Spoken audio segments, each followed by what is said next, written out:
Tonight on DC News Now. Joined in the case of the Commonwealth of Virginia versus Brendan Robert Banfield defendant, find the defendant guilty of aggravated murder. Guilty on all counts in the Au Pair Affair double murder trial. Brendan Banfield convicted of killing his wife and another man. And we're tracking the bitter cold overnight tonight, and then as we look towards tomorrow evening, that chance for some snow showers. More details on that coming up. Parents from Maryland to Virginia frustrated over more school closures. How education leaders are addressing the confusion. Kennedy Center is closing its doors for 2 years. I was shocked and not shocked, as everything that comes out of the White House. What the president is saying about his plans for the Living Memorial. You're watching the station covering all of the DMV. This is DC News Now. Hi, everyone. Thank you so much for joining us for DC News Now at 10. I'm Susan Tran, and Chris Flanagan has a night off. Guilty on all counts in the Au Pair Affair double murder trial. The jury convicting Brendan Banfield of killing his wife and another man in a twisted plot. Prosecutors successfully arguing that Banfield set up Joseph Ryan in a catfishing scheme to kill his wife, Christine, then Banfield killing Ryan, so that he can continue his relationship with the family's live-in nanny back in 2023. In a rare move, Banfield even testified in his own defense. DC News Now's Randy Bass telling us how the jury came back with a quick verdict. Yes, a lot of emotion in that courtroom today as those verdicts were read. Brendan Banfield found guilty on all 4 charges, now facing the maximum sentence of life in prison without the possibility of parole, plus 13 years. Find the defendant guilty of aggravated murder of Joseph Ryan and Christine Banfield. Family members and jurors wiping away tears in the courtroom as Brendan Banfield was found guilty on all charges, convicted in a convoluted plot to kill his wife, Christine Banfield, and Joseph Ryan, a man lured to their home to frame him for the crime by Brendan Banfield and the family au pair using a fake profile on a fetish website. Commonwealth's attorney Steve Descano describing this case as one of the very worst to come through his office. It's monstrous. I mean, that's really what it is. It's monstrous. I've been doing this job for a while, and I can tell you that this defendant stood out to me highest above all the other murder cases. He didn't get away with it. Jurors sat and listened to testimony from the au pair, Juliana Perez Magales, the Commonwealth's star witness, followed by testimony from Brendan Banfield himself, taking the stand in his own defense, a risky move in a criminal trial. Jenna Sands is the chief deputy Commonwealth's attorney who cross-examined him on the stand. He was not truthful. He showed absolutely no human emotion that we expected to see of someone in his position. Banfield's defense attorney who put him on the stand, John Carroll, declined to comment after the verdict. And as for the real motive behind these calculated murders, Jenna Sands had this to say. I think that he was obviously hoping for a life with Juliana, and he didn't see a way to accomplish that without executing his wife.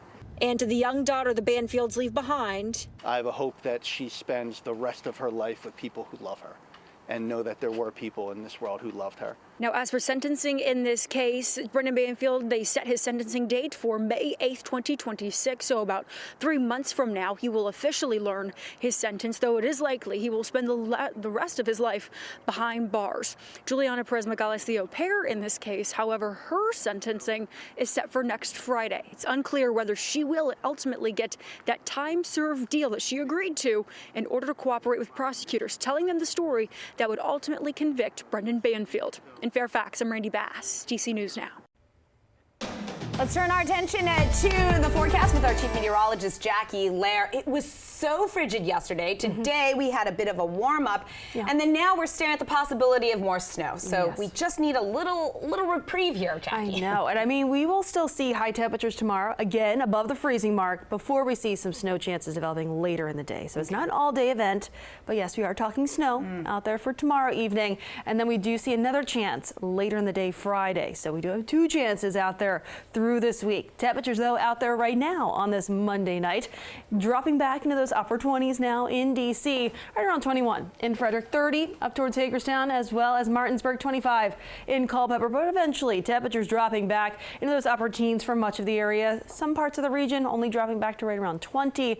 But at least tonight, not quite as windy. So wind chills, not as drastic as what we've been dealing with, over the last couple of weeks. Now we're watching this cold front continue to slide its way closer towards our area. That will be the reason why we do see some snow chances out there later on tomorrow evening. But overnight tonight into tomorrow morning, we do see some partly cloudy skies as overnight lows do drop into those upper teens to low 20s. And then as we look ahead towards tomorrow afternoon with a bit more of the southwesterly wind, highs will be into the upper 30s. Then we do see some scattered light snow showers continue to push their way in from the west and then eventually closing in on the I-95 corridor right along 66 and the DC metro area right around tomorrow night. This is a look at 10 p.m. Some wintry mix potential farther south. But I'll go over more details of this and then I'll look ahead towards Friday's chances for some snow showers coming up.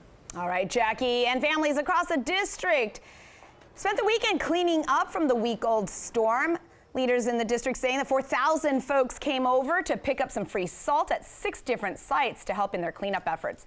Crews across the district also using a lot of machinery to clear streets, hauling off 900 loads of snowcrete a day, but many neighborhoods still remain like this, stubbornly encased in ice, making it really tough to walk or drive through.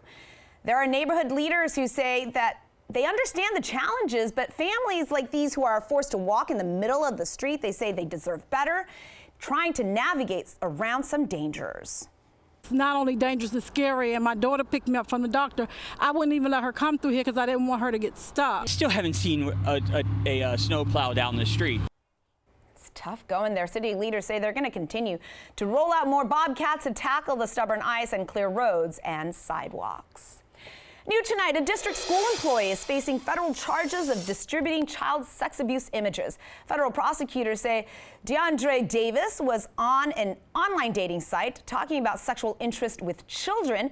They say he then moved to an encrypted messaging site where he's accused of sending 2 videos showing sex acts involving young boys. The FBI says the 31-year-old works at More Opportunity Academy there in Northeast. Now, we did reach out to the school for comment, but we have yet to hear back.